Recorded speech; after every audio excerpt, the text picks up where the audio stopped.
From this point on, we'll be receiving testimony in panels, and the first panel is Eric Goldstein, Katherine Nadeau, Roger Downs, and Sarah Eckel. And this would probably be a good time, for the benefit of those who weren't here when we started, to kind of review the ground rules, which are all of the people testifying have 10 minutes to do so. There's a clock on the table in front of you to let you know how you're doing. So each of you has 10 minutes.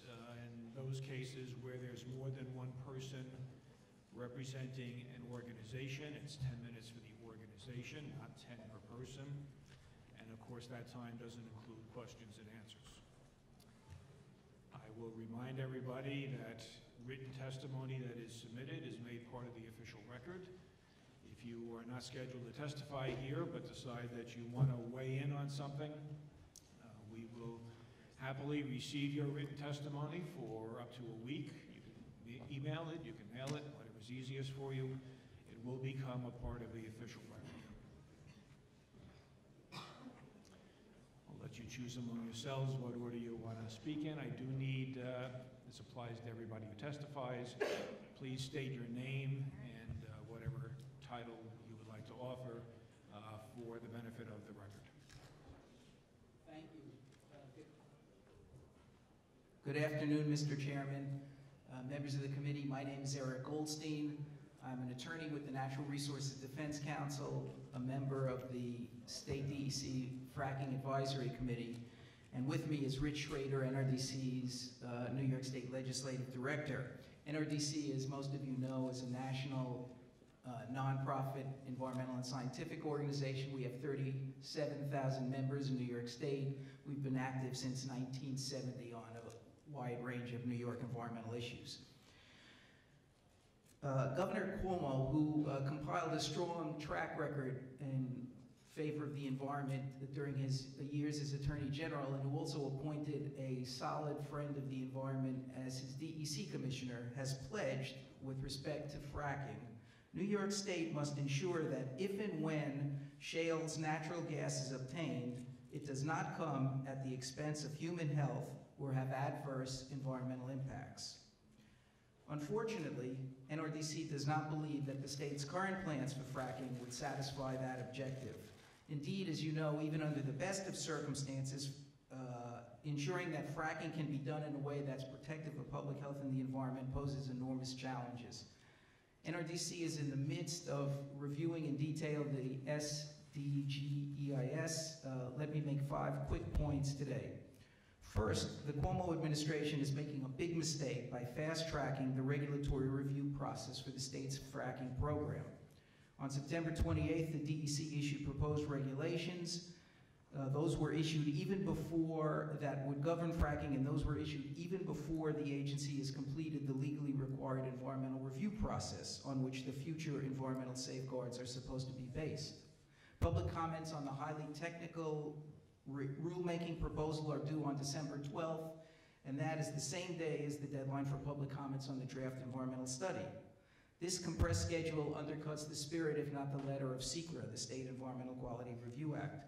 Among its cornerstone objectives are to provide information to decision makers before they formulate policies. The purpose of the draft environmental statement, reads the state ECL, is to relate environmental considerations to the inception of the planning process, to inform the public and other public agencies as early as possible about the proposed actions that may significantly affect the quality of the environment, and to solicit comments which will assist the agency in the decision-making process.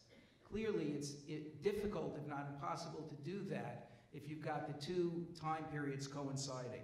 And putting the environmental review process and the rulemaking process on the same time clock creates a hardship for concerned citizens and others who won't have enough time to meaningfully review and comment simultaneously on both a massive SGEIS and on the complex proposed rules. In short, the current regulatory timetable makes no sense. It can and must be extended. And as part of a sensible timetable and prudent budget construction, it would be unwise for the legislature or the administration to count on revenues from fracking in the upcoming fiscal year. especially while there are so many unresolved problems and unanswered questions. A second major conclusion from our preliminary review of the document is that it contains a boatload of unresolved problems. The document plans, and we discussed this earlier today, so I'll mention it just briefly, for protecting the unfiltered drinking water supplies of New York City and Syracuse. And it is a significant improvement over the 2009 fatally flawed Patterson draft, in that it does provide for prohibition of drilling within those watershed areas. But as you've heard, it leaves the infrastructure of these systems unprotected. You've heard about the 7-mile buffer. This recommendation from the state DEP, from the New York City DEP consultants for a 7-mile buffer wasn't secured lightly. They did a preliminary analysis, they did a second detail analysis, and if you look at the map on the last page of the testimony, you'll see the areas highlighted with hash marks, areas in jeopardy now, unprotected, within 7 miles of the East and West Delaware aqueducts. The DGIS also provides inadequate protection for other state water supplies. For example, the document promises that 18 primary aquifers utilized by major municipal water supplies within the Marcellus will be protected via prohibitions on well pad development over and within 500 feet of such aquifers. But the document notes that this protection would be reevaluated and could be removed after 2 years of issuance of drilling permits. Why? That makes no sense. Protections are even weaker for some other state resources, and we'll detail those more fully in our comments. The document's mitigation plans are equally disappointing in the area of fracking-related waste disposal. Simply stated, the document fails to set forth a comprehensive program for safely disposing of hundreds of millions of gallons of contaminated fracking fluids and other hazardous wastes that would be generated every year by large-scale fracking operations. Yes, they would track the handling of the fluids, but they haven't yet come up with a scheme for how these wastes could safely be handled. Third problem with the EIS is its failure on alternatives. One of SGEIS' fundamental requirements, as set forth in the Environmental Conservation Law and the implementing regulations, is that an EIS include a description and evaluation of the range of reasonable alternatives to the proposed action. But a key shortcoming in this DEIS is that its alternatives analysis fails to give serious consideration to any alternative that would advance a much more limited drilling program. Why doesn't the DEIS consider whether there could be a 3 to 5 year demonstration project so that the department would be able to test whether a discrete, carefully monitored and supervised drilling operation that it controlled, not the industry, could advance in a way that's protective of public health and the environment? Nobody knows whether such a demonstration project alternative could prove that fracking would safely be done in New York State. But we do know that the business as usual, trust us approach to fracking has caused unacceptable environmental and community harm all over the country, including right next door in Pennsylvania, and we don't want to repeat those errors in New York. With respect to the economic forecasts and the rosy predictions, these forecasts ought to be treated with a healthy dose of skepticism. Supporters of activities that contribute to environmental degradation have historically overestimated economic benefits. The frequently mentioned total jobs that would be produced in the economic study comes with some important caveats. The peak of those jobs wouldn't appear till the year 30, and that number is based on an assumption of over 62,000 total gas wells having been drilled. That would be an industrialization scenario that would transform the rural landscape and threaten thousands of existing jobs, as several committee members have noted, in tourism, agriculture, and related businesses. Finally, the EIS errs in some of its assumptions and predictions, and as you also are aware, the SGEIS has revised earlier estimates and concluded that the amount of natural gas trapped under the Marcellus may be 80% less than what was originally forecast. So, these optimistic figures need to be looked at with great skepticism. Let me conclude with 2 final recommendations. First, we urge the Assembly to pass A7987, the Sweeney Bill, as early as possible in the new session. This is a model of simplicity and logic. It would classify all waste from oil and gas production-related activities as hazardous waste, if such waste satisfies the definition of hazardous waste in the Environmental Conservation Law. The passage of this legislation would maximize the chances for Senate action and send a message to the administration of the Assembly's deep and continuing interest in this issue. Second, we urge the members of this committee to contact Governor Cuomo and Commissioner Martins and request that at a minimum they extend the comment period on the draft regulations for fracking for at least 60 days until February 2011.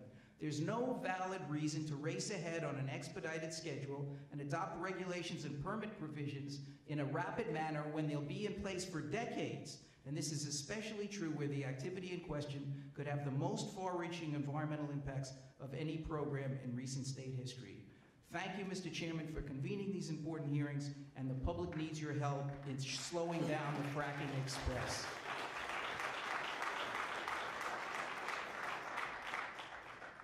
Timed that very well. Good job. Thank you. Well, we'll hear from all the panelists and then we'll offer questions.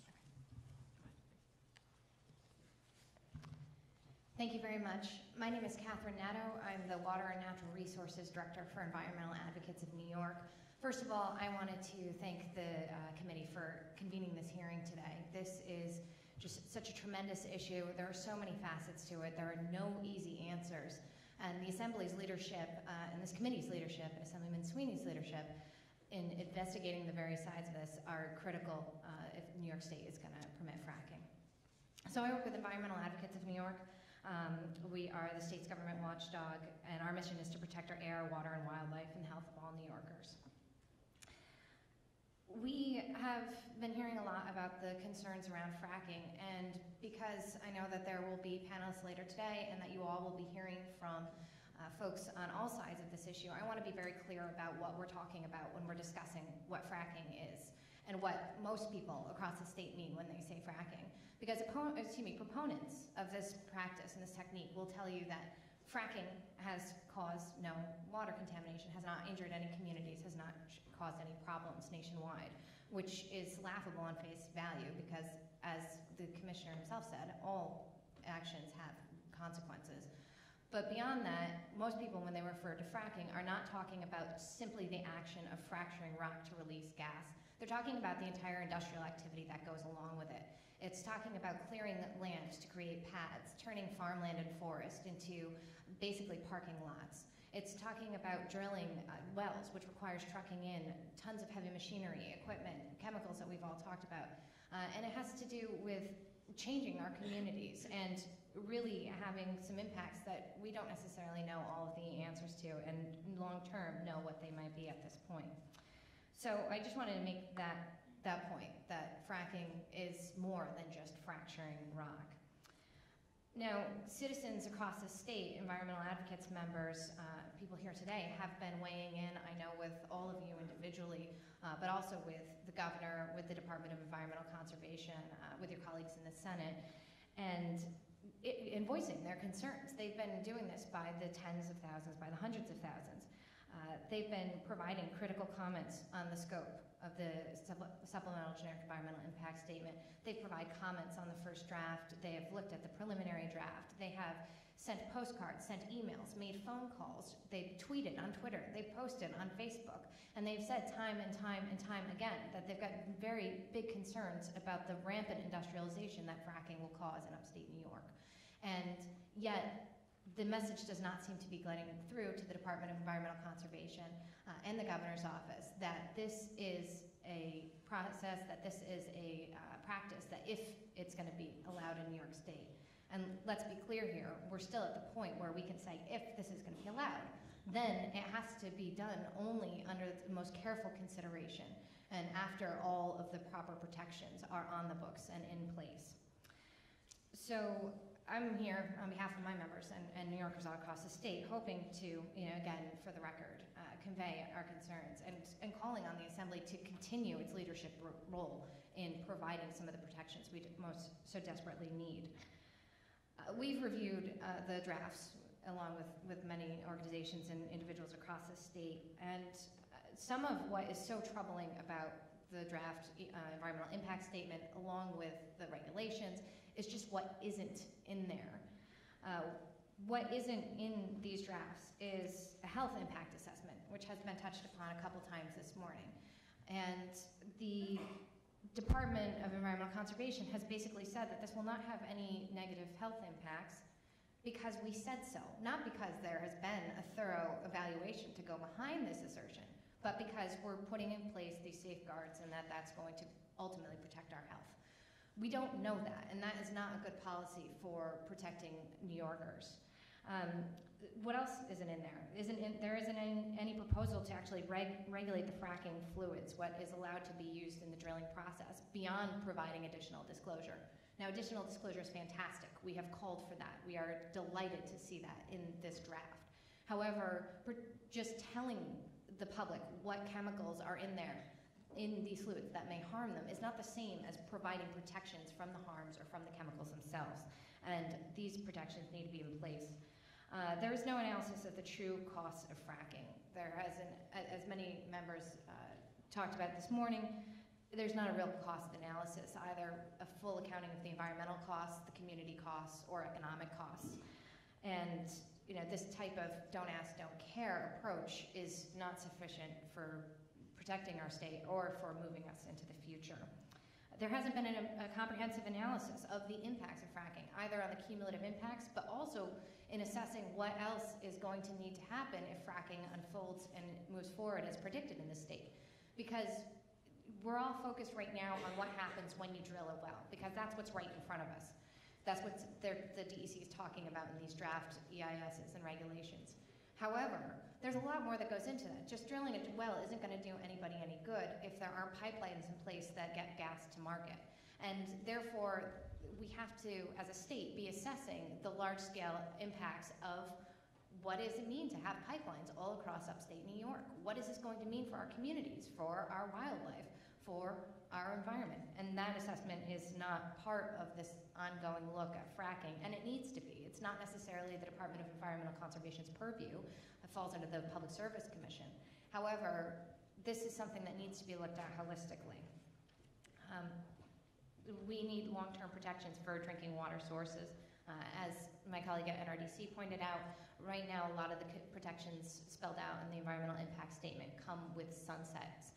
That's unacceptable. If the point here is to protect our resources, if the point here is that we are at a unique moment in time where we can look around and actually prevent harm before it happens, then we need to be putting in place the best protections we possibly can, and we need to make sure that they will withstand the test of time. The only way to do that is to make sure that they don't have sunsets. Our drinking water needs to be protected for all New Yorkers for all time to come. So along this vein, there are a number of actions that the Assembly has taken and can take in the coming session, and I will just mention a couple of bills now. NRDC mentioned the bill that would close the hazardous waste loophole. This has been named a super bill by the environmental community last year. I anticipate it's going to be a priority for the environmental community going forward. We certainly appreciate the Assemblyman's leadership, and we hope that this is one that the Assembly will take up right away. Assembly Bill 2922 will provide actual regulation for hydraulic fracturing fluids, what may or may not be used in the state, not just what the disclosure should be. Assemblywoman Lifton's bill, Assembly Bill 3245, would clarify that municipalities have the right under environmental conservation law to provide for zoning for where wells may or may not be sited. Assemblyman Sweeney's bill, Bill 7987, would put in place performance standards for wastewater plants and make sure that the wastewater treatment facilities are not accepting waste unless the standards are met.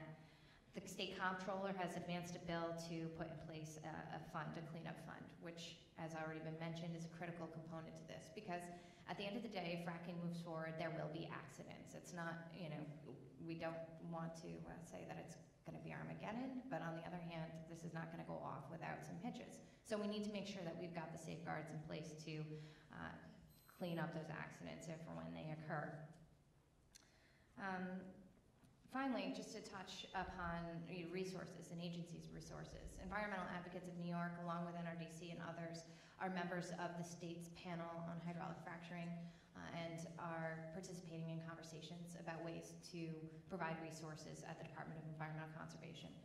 But we all, as a community, as people concerned about state policy, as legislators, need to be very, very cautious about proposals that come forward in this year's budget around fracking. Because if the state begins looking at fracking simply as a golden goose, if we're only looking at the income, the revenue side of the equation, and not looking at the potential costs, then we will certainly do ourselves a huge disservice and likely drive the rush to drill even further.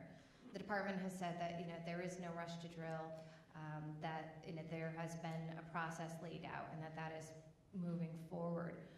Our members and New Yorkers across the state would disagree. The fact that all of these drafts are coming out at the same time, the fact that we're moving to a legislative session where we're likely to see budget proposals that include revenue from fracking in them, basically says to the state and to the public that fracking is a done deal in New York.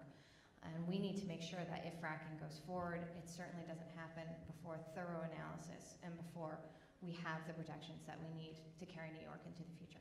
Thank you very much. Thank you. My name is Roger Downs. I'm the Conservation Program Manager for the Sierra Club Atlantic Chapter. We are a volunteer-led environmental organization of 38,000 members statewide that are committed to protecting New York's air, water, and remaining wild places. Thank you, Chairman Sweeney. Thank you, distinguished Assembly members, for it looks like it's going to be a long day, and I will try to respect that.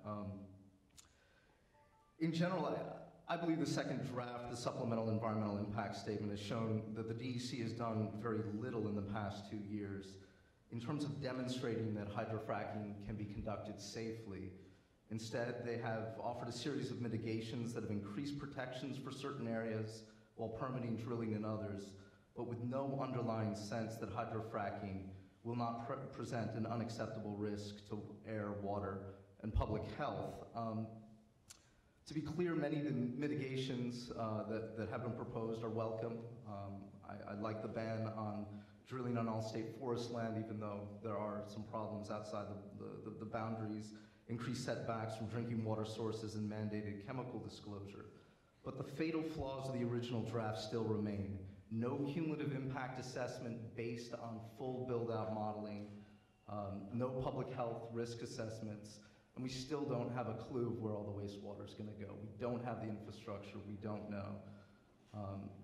In spite of these fundamental deficiencies, the DEC has insisted upon pushing ahead with the creation of new drilling regulations, even though they have not achieved a foundational scientific understanding of what needs to be regulated. The Atlantic chapter objects to this entire regulatory proposal in which the DEC is fast-tracking the process within the questionable margins of what is legal. Eric very nicely touched on the issue of commingling the seeker and SAPA processes. I think that it is couched as a way to save money for the state, but we see it as a way to subvert public participation. I think even more disturbing is this express commitment to start drilling after the seeker process is concluded without having the regulatory framework completed.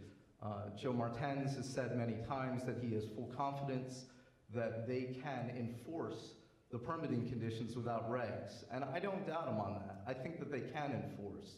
The problem is that we can't enforce that. Make no mistake that the first 2 years of drilling, if it goes forward, there's going to be pandemonium on the drilling site.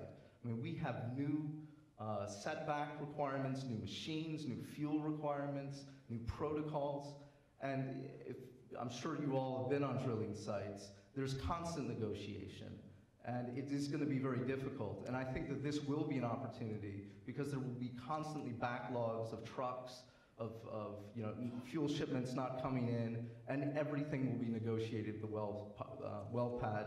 The public will not have recourse because none of this is in regulation, and we will lose the ability to enforce through lawsuits.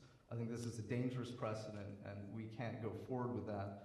I wanted to talk about another regulatory problem that I have with the SGEIS and the structure it's created.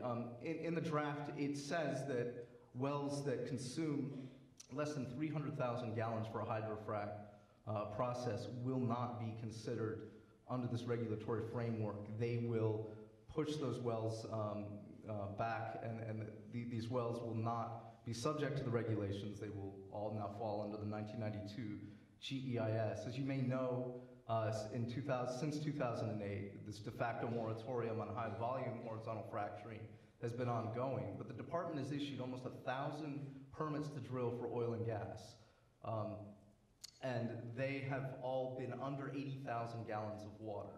So now we have this issue, and then they've allowed these to go forward because they say that this is what was anticipated under the original SGEIS. But now we have a threshold of 300,000 gallons, and the department is now saying everything under that will now be subject to the 1992 regulations. You know, that is a threefold increase from the 80,000 gallons, and we are in uncharted territory. There's no environmental impact associated with that. Moreover, the socioeconomic impact study suggests that 10% of the wells will fall in this category.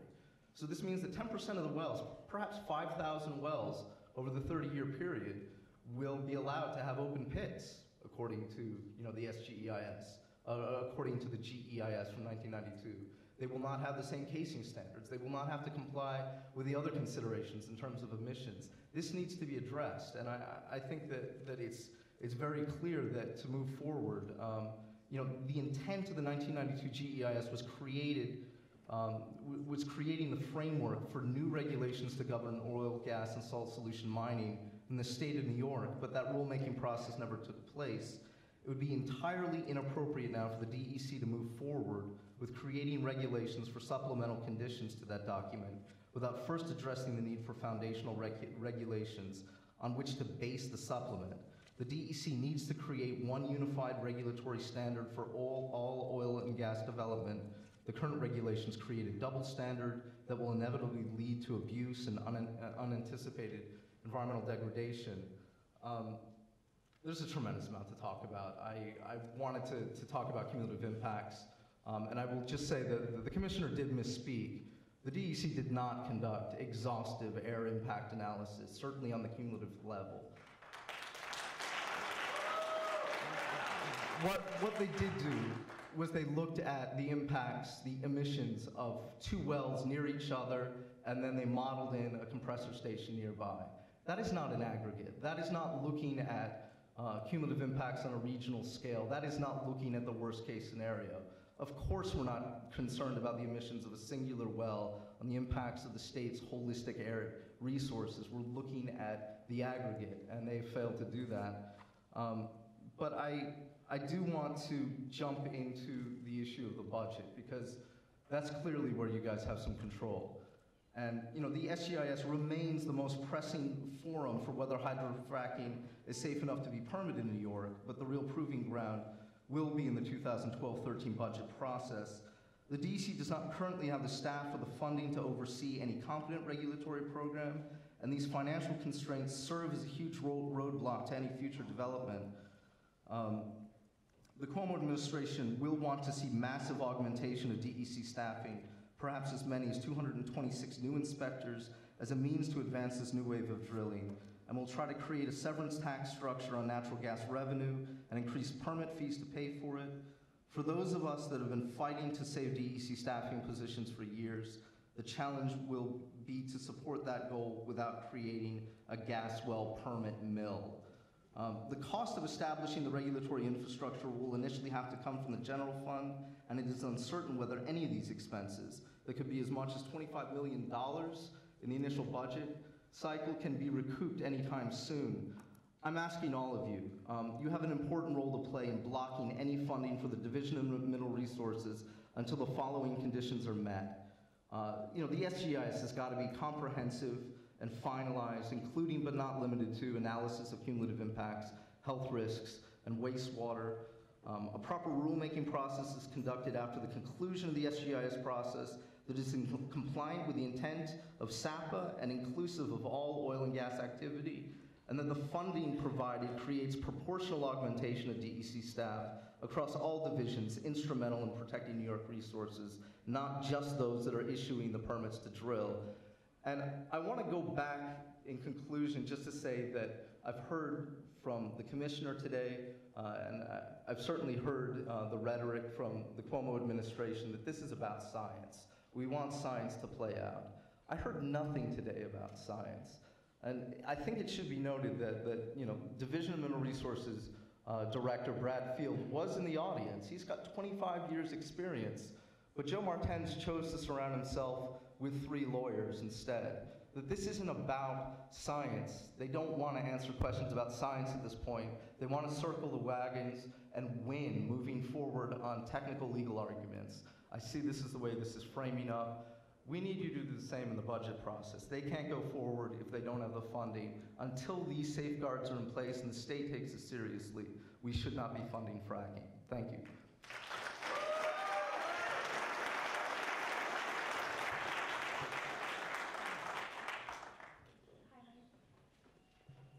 Hi, my name is Sarah Eckel. I'm Legislative and Policy Director for Citizens Campaign for the Environment.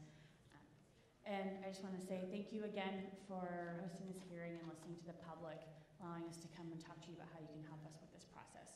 As was very well articulated by Mr. Downs, all of us have severe concerns about how this process is moving forward and how quickly it's moving forward. CC is an 80,000 member, nonprofit, nonpartisan advocacy organization that works throughout New York State to protect public health and the environment. We directly communicate with our members in a variety of ways, and since June, our members have generated over 5,000 letters to Governor Cuomo asking him to slow this process down and relay their concerns that they have over hydrofracking in New York State. Since the beginning of the comment period, New Yorkers, from my members and supporters, have already generated 1,000 letters to the DEC, and yet again, as Katherine noted, we still have heard nothing from the administration responding to the public's concerns that this is essentially a fast-tracked process. It's not unreasonable to ask for a 180-day public comment period. There have been flooding issues, as was well articulated by the members here, and again, we now have a combined public process with draft regulations and a draft SGEIS, and they're asking for the public, who have many constraints on their time, to respond to this in 90 days. It's not realistic. And the other thing that I would like to make about the process is the fact that everything the DEC is doing is really highlighting the impacts on Marcellus Shale, even though this document isn't limited to Marcellus Shale. One of the big plays that we do know of is Utica Shale. However, they're not hosting any public comment periods in the Utica Shale area. So a large swath of upstate New York that would be impacted by gas drilling is being left out of the public comment process. I know I have to tell you that the risks from hydraulic fracturing are real. There are risks to our air and our land and our water and to public health. We have seen example after example of the risks from air quality impacts. In Sublette County, Wyoming, it's a very rural county, and they now have air quality that rivals that of downtown Los Angeles. In Dish, Texas, one of very popular example where they have a lot of compressor stations, their ambient air quality standards found confirmed presence of high concentrations of carcinogenic and neurotoxic compounds near and on residential properties. The fact that the DEC was sitting up here and asserting the fact that there's not going to be air quality impacts is very concerning, to say the least. In August of 2011, the Secretary of Energy, the U.S. Secretary of Energy, had a shale gas subcommittee that released a 90-day report.